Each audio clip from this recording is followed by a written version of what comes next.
네, 안녕하세요. 오스킨 성형외과 이태근 대표원장입니다. 자, 오늘은 애교살을 유지하면서 하안검 성형술을 하는 방법에 대해서 말씀을 드리려고 합니다. 애교살이라는 건 굉장히 중요합니다. 왜냐하면 애교살이 있냐 없냐에 따라서 나의 나이가 어떻게 보면 결정이 되는 거거든요. 젊으신 분들 같은 경우에는 우리가 애교살이라는 부분이 명확하죠. 그러다 보니까 눈도 좀 더 명료해 보이고 좀 더 눈 밑도 밝아 보이는 인상이 되는데, 애교살이 없게 되는 경우, 그러니까 보통 30, 40대가 지나면서는 누구나 노화로 인해서도 그렇고 애교살의 소실이 일어나기 시작하죠. 그러면 이 애교살이 소실이 되면서 상대적으로 눈 밑도 퀭하게 보이거나 혹은 나이 들어 보이는 인상으로 바뀔 수가 있습니다. 그래서 애교살은 쉽게 말해서 우리가 눈 밑에 있는 알륜근, 그러니까 오비큘라리스 오큘라이라는 머슬이 있는데, 이 머슬이 근육이잖아요. 오비큘라리스 오큘라이 머슬의 프리타살 부분을 우리가 애교라고 표현을 하고요. 젊은 사람들에게는 굉장히 현저한 부분입니다. 그런데 이제 노화와 함께 이 앞볼 부분 쪽이 드루핑이 일어나면 알륜근이 얇아지고요. 그러면서 늘어지게 되고 소실이 되는 거죠. 우리가 보통 이 프리테저럴 에어리아, 그러니까 그 애교가 있는 부분 같은 경우에는 보통 이 프리테저럴 에어리아 쪽에 팻을 좀 더 두껍게 해주는 오버랩으로 해서 애교를 만드는 방법도 있고, 아니면 뭐 애교 필러나 뭐 애교 지방 이식을 통해서 애교살을 만드는 방법도 있습니다. 일단 젊고 자연스러운 눈밑을 만드는 조건이 있어요. 이 조건을 여러분들도 잘 알아두시면 좋을 것 같은데요. 그래서 젊고 자연스러운 눈밑을 만드는 조건은 크게 4가지 정도로 제가 볼 때 나눌 수 있을 것 같은데요. 자, 첫 번째는 티어트로프라는 부분의 교정입니다. 그러니까 우리가 눈밑 고랑이라고 하는 부분이 명확해지면 기본적으로 눈 밑의 변화가 더 명확히 보이게 되고요. 그래서 이 티어트로프라는 네이소 주갈 그루브를 쉽게 말해서 교정시켜주는 거. 이게 이제 첫 번째 젊고 자연스러운 눈밑을 만드는 조건일 거고, 자, 두 번째는 하안검의 수직 길이가 비교적 짧은 겁니다. 자, 요 뜻이 뭐냐면요. 자, 그 뜻이 뭐냐면 하안검의 수직 길이라는 건 애교서부터 이 눈밑 고랑 사이의 길이를 말하는 건데, 이 애교서부터 눈밑 고랑 사이의 길이가 길면 길수록 나이는 많아 보입니다. 이 하안검, 애교와 눈밑 고랑 사이의 길이가 짧을수록 어떻게 보이는 거냐? 더 다크해 보이는 부분도 줄어들고, 그 다음에 블룩해 보이는 부분도 줄어들면서 상대적으로 얼굴 자체도 훨씬 영해 보이는 느낌이 되는 거고요. 그래서 젊으신 분들은 상대적으로 애교와 눈밑고랑 사이가 굉장히 좁아요. 근데 이제 나이가 드신 분들은 애교와 눈밑고랑 사이가 더 훨씬 넓죠. 그래서 얼굴 자체도 더 커 보이고 중안면도 더 넓어 보이는 효과가 나타나는 겁니다. 세 번째로는 애교살이 있어야 된다는 거죠. 그러니까 애교살이 있냐 없냐를 우리가 보통 나이가 들었냐 안 들었냐를 나누는 기준이라고 우리 성형외과 의사들도 표현하곤 하는데요. 젊고 자연스러운 눈밑을 만드는 세 번째 조건, 바로 이겁니다. 자, 네 번째는요. 외양각의 위치는 내양각보다 높이 위치하는 게 좋습니다. 그러니까 이 뜻이 뭐냐면, 외양각이라는 건 우리가 눈동 이렇게 눈을 봤을 때 바깥쪽 부분이 있죠. 요 바깥쪽 부분을 외양각이라고 표현하고, 요 안쪽 몽고주름이 있는 요 안쪽 부분을 내양각이라고 표현하는데, 이 내양각에 비해서 외양각이 조금 더 위로 올라와 있는 12에서 15도 정도 각도 상방일 때 우리가 좀 더 젊고 자연스러운 눈매다라고 표현합니다. 그러니까 이거는 어떻게 보면 눈매와 관련이 돼 있는 거고요. 마지막으로 이제 하안검 외충 하방 쪽의 주름을 줄이는 게 가장 중요한 또 젊고 자연스러운 눈밑을 만드는 조건입니다. 그래서 크게 제가 지금 한 5가지 정도 말씀을 드린 것 같은데요. 일단은 보겠습니다. 티어트로프라고 하는 눈밑고랑 인대 부분을 교정해주는 방법은 뭐 전에도 많이 설명드렸고 여러분들도 이제 많이 아실 것 같아요. 이제 눈밑 지방 재배치라는 수술이죠.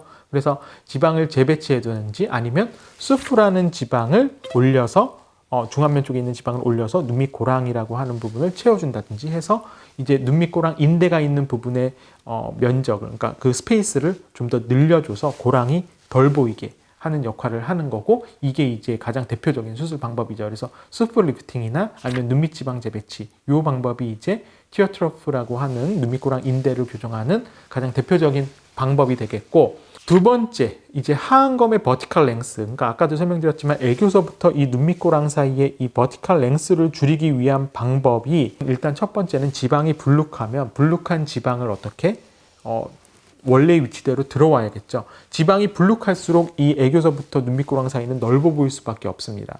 그 다음에 두 번째는 보통 이 오비큘라리스 오큘라이라고 하는 이제 우리가 눈 밑에 애교 아래쪽에 있는 눈 밑에 지방을 둘러싸는 근육, 이 지방을 둘러싸는 근육도 지방이 불룩해지면 같이 늘어나기 때문에 얘네를 이제 오비탈 림 쪽에 가쪽 인대나 이런 쪽에 고정을 시켜서 얘네를 좀 더 이렇게 당겨주면 좀 더 팽팽하게 되는 느낌이 나면서 전체적으로 처져 있던 부분이 들어가는 효과가 나죠. 그래서 이제 버티컬 랭스가 좀 더 줄어드는 효과가 나는 겁니다. 그래서 보통 이 오비큘러스 오큘라이 머슬의 이 아래쪽 보더 같은 경우는 이제 우리가 나이가 들면서 기본적으로 더 넓어져요. 그러니까 쉽게 말해서 애교서부터 눈밑고랑 사이의 이 길이, 전체적인 길이는 나이가 들면서 누구나 좀 더 길어지는 부분이기도 합니다. 그러니까 수술적인 목표는 이 버티컬 랭스를 줄이는 방법으로 가는 거죠. 마지막 다섯 번째인데요. 뭐 주름을 줄이거나 이런 방법은 이제 보통 이제 하안검 수술을 하면서 피부를 당기거나 하는 수술 방법으로 이제 해결을 해줄 수 있는 거고요. 그래서 지금 이 그림은 눈을 둘러싸는 근육을 제가 다시 한번 표현을 한 건데요. 여기 보시면은 위쪽에 보면 이제 애교 아래쪽에 이렇게 이제 띠처럼 보이는 부분이 있을 겁니다. 이 근육이 이제 오비큘라이스 오큘라이라는 머슬이고요. 프리타살 에어리아에 있는 이게 뭐다? 애교죠. 그래서 젊고 아름다운 눈밑을 유지하는 조건에서 세 번째가 애교살을 유지한다라는 조건이었잖아요. 그래서 이제 우리가 눈밑에 수술을 할 때도 어떻게 하면 이 애교 근육을 정확하게 유지할 것인가를 고민하고 수술하시는 것이 그만큼 아주 중요합니다. 그러면 환자분 사진을 보면서 그냥 바로 갈게요. 그래야 여러분들이 좀 더 이해하기 편하실 것 같으니까 보면요. 지금 이분 보면요. 눈 밑에 있는 지방이 불룩하게 좀 처지면서 고랑해지고 그다음에 애교가 좀 더 소실된 영향을 볼 수 있죠. 이 애교가 소실되는 영향은 근육 자체의 소실도 있지만 근육 아래쪽에 있는 지방이 앞으로 나오면서 상대적으로 애교가 또 소실돼 보이는 영향도 있습니다. 그래서 이분 같은 경우는 이제 눈밑 지방 재배치 수술을 시행했던 환자분이시고요. 이 눈밑 지방 재배치라는 수술을 하면 지방이 불룩했던 부분이 내려오면서 상대적으로 그 애교 근육이라고 하는 이 부분이 올라오는 효과가 나기 때문에 이분처럼 상대적으로 소실되었던 애교가 다시 회복되는 효과를 기대할 수가 있습니다. 그러니까 제가 항상 환자분들한테도 설명드릴 때 눈 밑에 수술을 할 때 가장 핵심적인 포인트는 눈 밑을 탄탄하게 유지한다는 개념인데 본인의 애교 근육을 더욱더 두껍게 만들려는 시도가 아니라 숨겨져 있거나 혹은 약해져 있는 애교 근육을 탄탄하게 되돌리는 게 가장 수술적인 목표에서는 중요하다. 이렇게 보시면 되고요. 자, 이 사진을 보시겠습니다. 이 사진도 보면 자, 왼쪽 그림을 보면 전체적으로 불룩해 보이고 고랑이 깊어 보이고 그다음에 애교의 소실도 명확해 보이죠.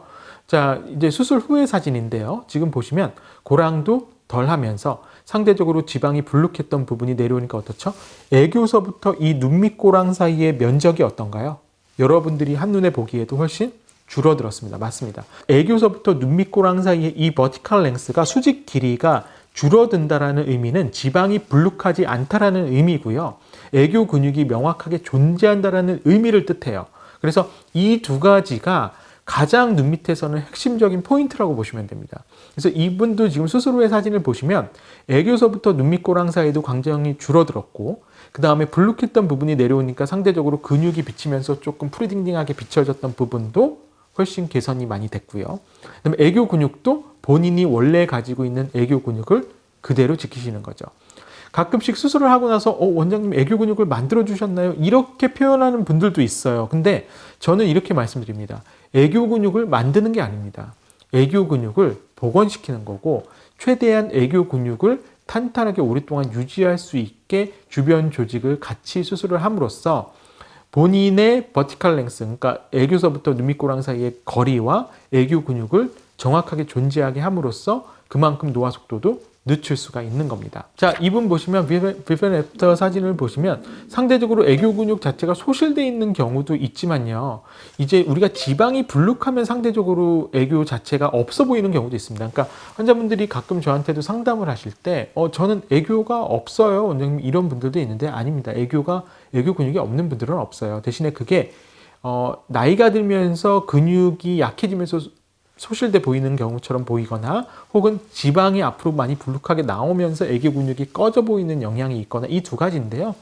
결국에는 눈 밑의 수술은 우리가 하안검 수술도 마찬가지고 눈밑지방 재배치 수술도 마찬가지지만 단순히 지방을 재배치하고 제거하고 근육을 당기고 이런 개념이 아니라 나의 애교 근육을 정확하게 유지하면서 수술한다라는 의미가 정말로 눈 밑에서는 중요하다, 이렇게 보시면 될 것 같습니다. 그래서 마지막으로 이분 사진을 보면요, 이제 마지막 환자분인데요, 이분도 어떻죠? 애교가 전체적으로 소실되면서 지방이 불룩하니까 전체적으로 눈밑이 불룩해 보이고 나이 들어 보이고 피곤해 보이고 애교와 눈밑고랑 사이가 굉장히 넓으니까 중안면도 더 처져 보이고, 그래서 이분도 눈밑지방 재배치 수술과 이분 같은 경우는 수프리프트라는 수술을 같이, 중안면 리프팅을 같이 시행하였던 환자분이시고요.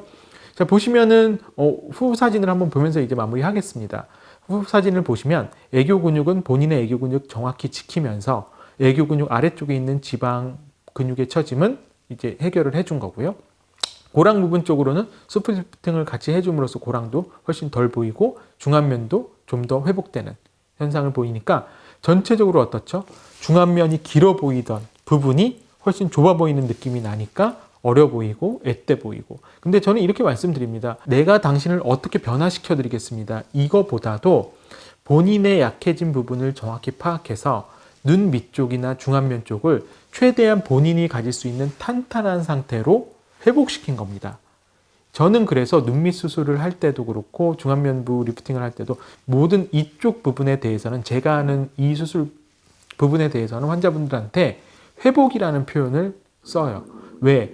내가 가질 수 있는 가장 탄탄한 상태로 회복을 도와드리는 게 저의 역할이라고 생각하고, 그것이 결국엔 미용적으로 굉장히 큰 효과를 낼 수밖에 없거든요. 그래서 눈밑 쪽에 지금 이 애교살 부분, 그 다음에 눈밑 쪽에 애교서부터 눈밑고랑 사이의 버티컬한 부분, 이 부분들이 다 한 가지로 다 연결이 되는 부위이기 때문에 여러분들도 꼭 이 부분을 기억하시고 오늘 이 영상을 보셨으면 좋겠습니다. 네, 오늘은 그래서 제가 이제 애교살을 유지하면서 하는 하안검 성형이라는 방법으로 설명을 드렸는데요. 사실 이제 애교살을 최대한 유지하면서 수술한다는 게 하안검 수술에서도 굉장히 중요한 개념이기 때문에 여러분들이 항상 수술을 수술을 하시고 나서도 그렇고 하시기 전에도 전문의 선생님과 같이 잘 상의해서 최대한 좋은 결과가 날 수 있도록 노력하시면 좋을 것 같습니다.